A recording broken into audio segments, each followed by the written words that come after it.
من أفضل الأذكار في ليلة ويوم شهادة السيدة الزهراء عليها السلام، المصادف الأربعاء القادمة بإذن الله 13 من شهر جماد الأولى، الذي أورده آية الله الشيخ البهائي قدست روحه الزكية، يقول من أكثر الأوراد بركة في ليلة ويوم شهادة السيدة الزهراء عليها السلام، وهو أن تقول 19 مرة: اللهم صل على فاطمة وأبيها وبعلها وبنيها والسر المستودع فيها بعدد ما أحاط به علمك وأحصاه كتابك.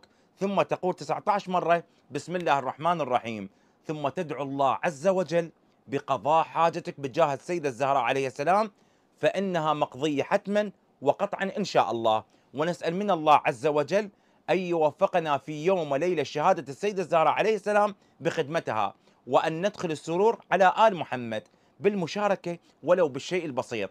شيعتنا يحزنون لحزننا، فلا تقصروا من خدمة الزهراء عليه السلام، فإن أبواب السماء مفتحة ببركة بضعة المصطفى صلى الله عليه وآله. هذا وآخر دعوانا أن الحمد لله رب العالمين.